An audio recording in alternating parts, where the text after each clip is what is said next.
इस बार मैंने नीट का एग्ज़ाम दिया। मैंने बहुत कोशिश करी, मैंने बहुत ज़्यादा प्रयास किया, लेकिन फिर भी मेरा नीट में सिलेक्शन नहीं हुआ। मैंने सोचा था कि मैं एक नीट का एग्ज़ाम दूँगा और बहुत अच्छी तरीके से सिलेक्शन ले लूँगा, लेकिन मेरा इस बार भी सिलेक्शन नहीं हुआ। मेरे पेरेंट्स को मुझसे इतनी ज़्यादा उम्मीदें थी, मैंने उन सभी उम्मीदों पर पानी फेर दिया, मैंने उनके पैसे को वेस्ट कर दिया। हेलो दोस्तों, कैसे हैं आप सब? मैं हूँ विशाल कुमार, स्वागत है आप सभी का हमारे यूट्यूब चैनल में। और आज जैसे कि मैं बात करने जा रहा हूँ ऐसे स्टूडेंट्स की जिन्होंने अभी नीट 2024 का एग्जाम दिया, लेकिन कुछ कारणों की वजह से उनका सिलेक्शन नहीं हो पाया। मानता हूँ कि उन्होंने पूरा अपना 100% भी दिया होगा, लेकिन ये सब देने के बाद भी कहीं ना कहीं से उनका सिलेक्शन नहीं होता है। क्या ऐसी चीजों को सोच करके हमको दुखी हो जाना चाहिए? मुझे तो नहीं लगता कि अगर हमने 100% दिया है, सिलेक्शन नहीं हुआ, तो उसमें कोई दुखी होने की बात है। कहीं ना कहीं लक फैक्टर पर भी डिपेंड करता है कि हमारा सिलेक्शन नहीं हुआ। हमने कहीं ना कहीं गलती हमारी भी थी कि हमारा सिलेक्शन नहीं हुआ। एक बहुत मोटिवेशनल कोट है जो मैंने कहीं पढ़ा था, मैंने कहीं सुना था, आपसे शेयर करना चाहता हूँ। जो बीत गया उसे भूल कर एक नई शुरुआत कर, क्यों रोता है ऐसी परिस्थिति में जब पढ़ाई दिन रात कर। कहीं ना कहीं मैंने हार्डवर्क किया, लेकिन मेरा सिलेक्शन नहीं हुआ। ऐसी परिस्थिति में क्या मुझे हार मान जाना चाहिए? नहीं, हमको वापस से अपने आप तैयार हो जाना चाहिए। जब किसी चिड़िया का घोंसला टूटता है, जब किसी पंछी का घोंसला टूटता है, तो वो क्या हार मान जाती है? वो क्या रुक जाती है? नहीं ना, वो लगातार प्रयास करती है। उसका पूरा का पूरा घोंसला टूटने के बाद एक एक तिनका इकट्ठा करती है, एक एक तिनके को जोड़ करके अपना घर बनाती है। क्या हमको ऐसी चिड़िया से मोटिवेशन नहीं लेना चाहिए? क्या हमको उससे कुछ सीखना नहीं चाहिए? क्या हमको नेचर से सीखना नहीं चाहिए?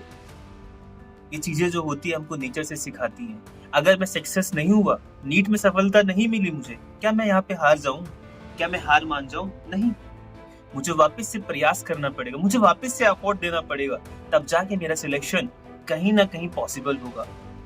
तू एक चीज सोच, तेरा सिलेक्शन मान के चल इस बार नहीं होगा, क्या खाली बैठने से तेरा सिलेक्शन हो जाएगा क्या? अरे नहीं होगा ना। अरे हाँ ना बोल। तेरा खाली बैठने से सिलेक्शन तो नहीं होगा, पर तुझे कुछ ना कुछ तो इसके लिए करना पड़ेगा ना। जो बीत गया उसको सोचने का कोई फायदा नहीं। आने वाले समय को देख, आने वाले टाइम को देख कि अगर तुझे सिलेक्शन चाहिए तो तुझे तैयारी शुरू करनी पड़ेगी।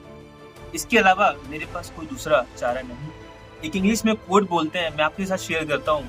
कहते हैं, wake up every day stronger than yesterday. Wake up every day stronger than yesterday. Face your fear and wipe your tears. अपने आंसू को पोंछ, वो जो तेरा डर है, उस डर के आगे तेरी जीत छुपी है। कोशिश कर कि जो गलती मुझसे पिछली बार हो गई वो नहीं होगा। ठीक है, सिलेक्शन में कहीं ना कहीं तेरी भी गलती थी, इसको मान के चल।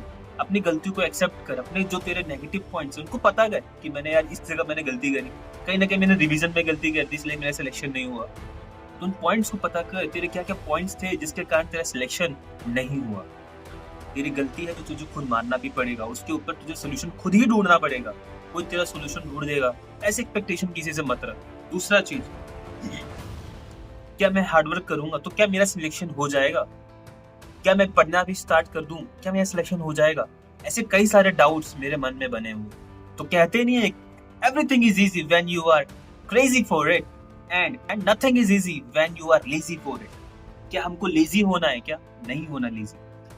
डिसिप्लिन के साथ कंसिस्टेंट रह के हमको हार्डवर्क करते रहना है, और ऐसे हार्डवर्क करते रहेंगे, अपनी गलतियों को सुधारते रहेंगे, वो दिन दूर नहीं जिस दिन तेरा सिलेक्शन हो जाए। नीट का एग्जाम ऐसा एग्जाम है जो एक कॉम्पिटिटिव एग्जाम है। कॉम्पिटिटिव एग्जाम के लिए हमको कई चीजों का त्याग करना पड़ता है।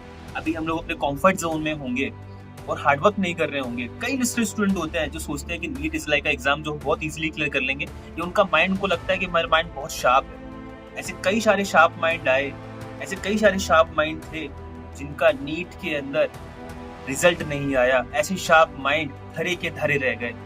अगर नीट में सिलेक्शन लेना है तो शार्पनेस को छोड़ के डिसिप्लिन के साथ मेहनत करना पड़ेगा। ये लिख के ले लो, और मैं लिख के देता हूँ कि अगर तुमने तैयारी शुरू कर दी अभी से तो तुम्हारा सिलेक्शन दूर नहीं।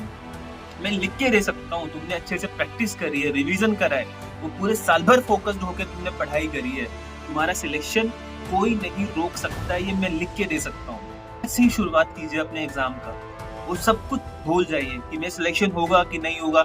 इन सब चीजों को छोड़ करके सिर्फ फोकस कीजिए कि कैसे मैं अच्छे से तैयारी कर सकूं। आपने अगर अपनी तैयारी अच्छी कर रखी है युद्ध में जाने से पहले अगर आपने अपने शस्त्रों का अच्छे से प्रयास कर रखा है, वॉर में जाने से पहले अगर आपने अच्छे से प्रैक्टिस कर रखी है, रिवीजन कर रखा है, माइंड में सब चीजें हैं, तो आपका एग्जाम कैसे खराब जा सकता है? मुझे आप बताइए, कैसे खराब जा सकता है एग्जाम? तो हमेशा हार्डवर्क करिए, कोशिश कीजिए कि अपना पोटेंशियल, आपका पोटेंशियल अभी तक बाहर नहीं आया, तो पोटेंशियल जितना हो सके अपने पोटेंशियल को बाहर निकालिए और ऐसी चीजों को फॉलो करते रहोगे, अच्छे से रिवीजन करोगे, प्रैक्टिस करोगे, तो वो दिन दूर नहीं जिस दिन आपका सिलेक्शन होगा।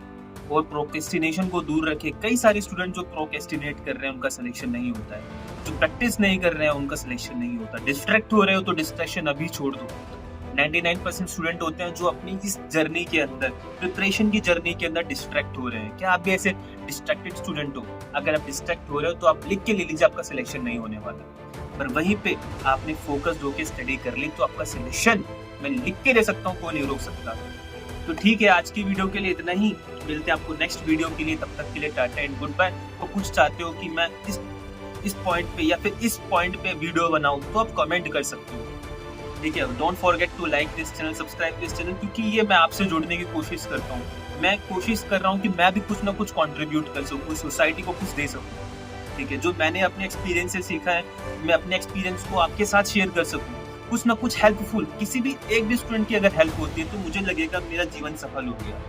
तो please don't forget to like this video, subscribe this my channel and subscribe my channel for upcoming videos. Thank you very much.